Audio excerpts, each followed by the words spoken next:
It is important that educators acknowledge and understand that all children with SEND can be affected in different ways. The spectrum of special educational needs and disabilities is incredibly broad, and often, even children who may have a similar diagnosis to one another present with very different strengths or things they find more difficult. This is why viewing every child as totally unique is so important. Completing assessments and working together with parents will give a much more thorough understanding of the individual child's holistic development, allowing educators to tailor support specifically for them. Children with SEND can experience many different challenges such as communication, sensory processing, emotional regulation, physical development, social interaction, cognition or learning. Identifying these challenges from an early stage is vital for their future success. Some children may present with challenges across several areas of development or need, and it is our job as educators to understand that delayed development does not reduce a child's value or potential, and that development gaps could be a sign of something missing holistically within a child's development, which won't allow them to meet their next milestone. Milestones are always a guide for an educator, rather than a rigid expectation, and there can be lots of reasons why a child may appear to be delayed within one of the areas of need, which always needs to be explored.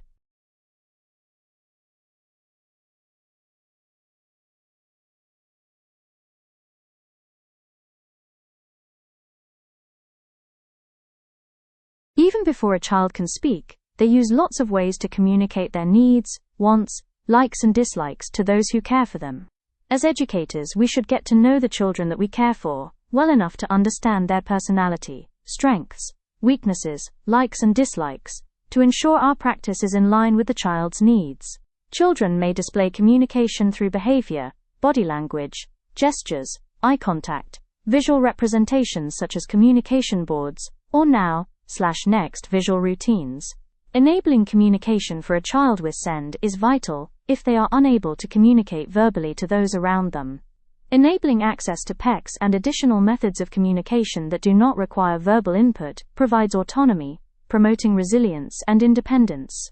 Babies with SEND may lack the cognitive ability to use communication boards and now/next routines, but educators should have gathered vital information from parents and carers to allow them to understand the child's individual routine, allowing for responsive and attentive care. Babies with SEND may use gestures, such as reaching for objects, shaking or turning their head, and educators can introduce simple sign language communication to encourage communication progression. Some babies and children with SEND may experience no issues with communication and be able to express their wants and needs fluently. In this scenario, educators should involve the child as much as is developmentally appropriate in plans for their care and development, asking for their input to ensure their views and opinions are respected.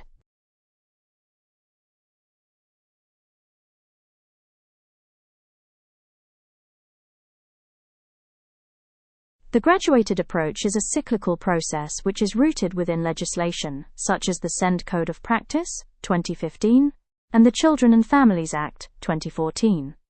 This process is a statutory method which early years settings and schools should use if a child has emerging needs or a SEND diagnosis, to ensure that appropriate measures of support are put into place for the child. The graduated approach and the SEND Code of Practice stipulate the importance of the individual child, and recognizes this throughout the cycle by ensuring the focus is about what the child's strengths are and how their next steps can be reached by focusing on that individuality and using this to advance their learning and development. The graduated approach ensures that parents and carers are involved at every stage of the process and are instrumental in the assessment and planning stage to promote the advocacy of the child's voice. The graduated approach features the following 4 processes. Assess. Thorough assessments of the child's holistic development should be completed, alongside the guidance and knowledge of parents and carers who can share their valuable insight, family history, and other factors which need to be considered. Plan. Plan how best to support the child to meet their next steps. This could be through tailored learning plans, intervention work to recap knowledge, or referrals to specialists such as speech and language therapists, educational psychologists, health visitor, etc. Do. Implement planning stage into everyday practice, or make referrals to outside professionals. Review. Meet with parents and any specialist services regularly to complete the assessment process and look at progress.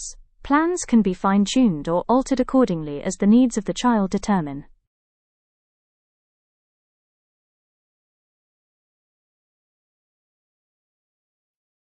At every stage of assessment, planning and review for a child with SEND or emerging needs, educators must be aware of the importance of working in partnership with the child's parents or carers. Parents and carers offer a host of invaluable insight and experience about their child's needs and individuality, as they are the people who know them best. Working with parents and carers also further promotes the importance of hearing a child's voice. Parents are the best advocates for their children, as they have a deep understanding of their personalities, strengths, weaknesses, likes and dislikes, which can all be vitally important to provide tailored support for their child. Parents may also be able to offer ideas or things they have already tried to implement at home, to give insight into their own findings. Continuity of support is vital for babies and children with SEND, and parents and educators need to work in the same way to best support the child. Open lines of communication and regular reviews, ensuring the parents and carers also feel seen, is absolutely essential for the success of the child. Parents do not view their child as an assessment outcome, nor should educators. Deficits should not be viewed negatively, and instead, should focus on what the child can already do, and what everyone should be working together on to achieve next.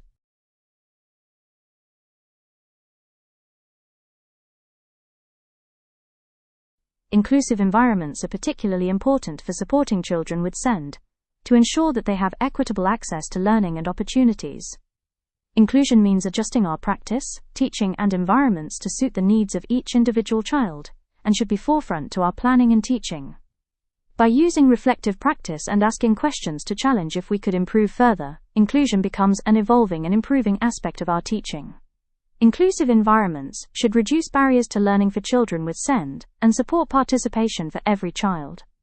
An environment that does not promote inclusion may include barriers such as bellby, noise, clutter, chaotic transitions, too many visual demands, steps and no ramps, tables or surfaces which may not be reachable by a wheelchair user, spoken language as the only form of communication, changing tables which are only suitable for babies and small toddlers. An environment which promotes inclusion recognizes these barriers and takes steps to eliminate them. This could involve using specialist equipment designed to support babies and children who display delays or challenges within the 4 areas of need.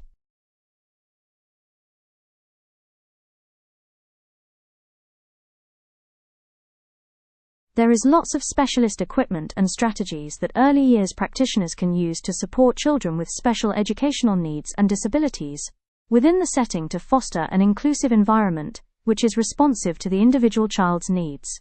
Some examples are bubble tubes.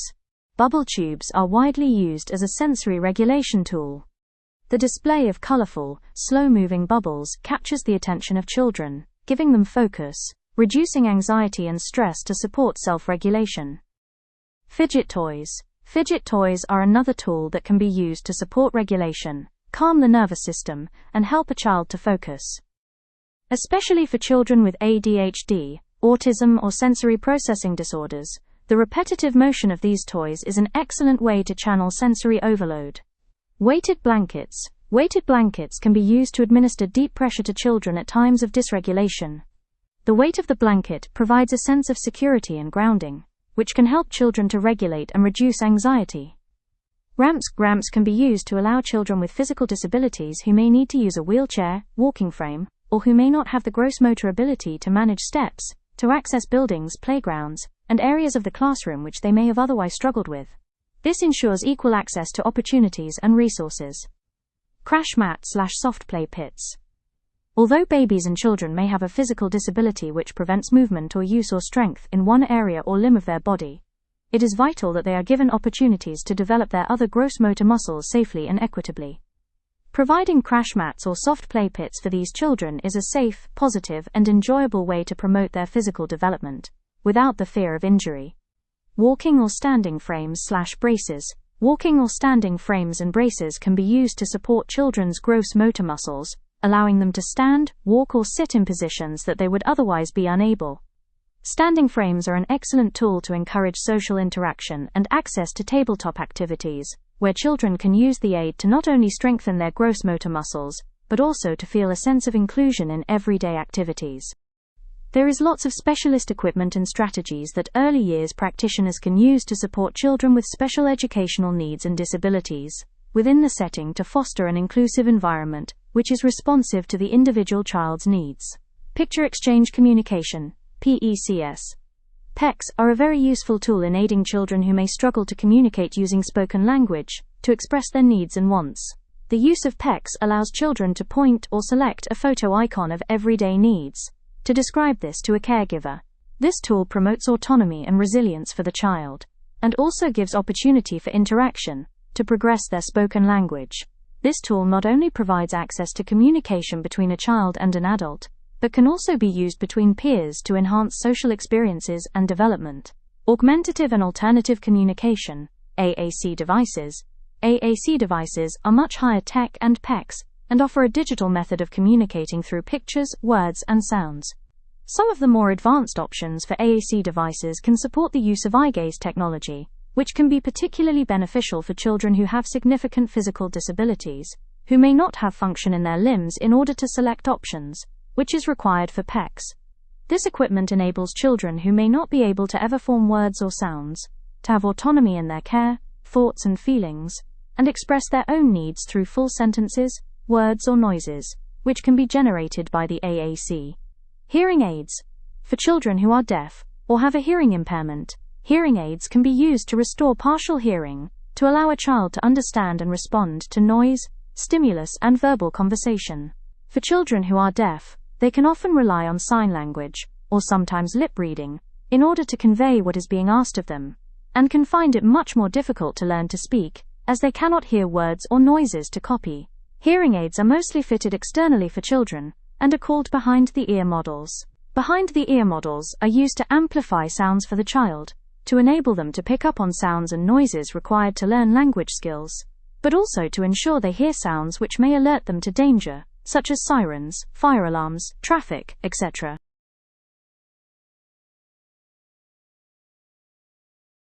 There are many different types of specialist equipment and resources that can be used to aid children with social, emotional, and mental health needs. Some examples of these are tent/dens/quiet corners. Children who experience anxiety, depression, or feel overwhelmed by their emotions or environment could benefit from the use of a den or calming corner to retreat to at times when they need to calm and regulate. Dens and tents offer a sense of secure space where a child can decompress and manage their emotions before returning to usual activities in the classroom. Emotion cards. Children who have social, emotional, and mental health needs sometimes require support with recognizing and managing their emotions. By using visual cues to represent a range of emotions, and by verbally naming the emotions, children can learn important skills about their emotions and how best to support themselves, or recognize what they need when they feel a specific way. Recognizing emotions also supports social development skills, allowing children understand social cues of their peers to build friendships. Tactile sensory resources. Some children who have difficulty regulating their emotions can often benefit from the use of sensory resources and tactile objects when they become dysregulated. Different textures and the sensations of the pressure of objects underneath a child's feet can focus and ground them. Especially for children with conditions such as autism, these pieces of equipment can be very useful to allow for sensory seeking in a controlled and safe way.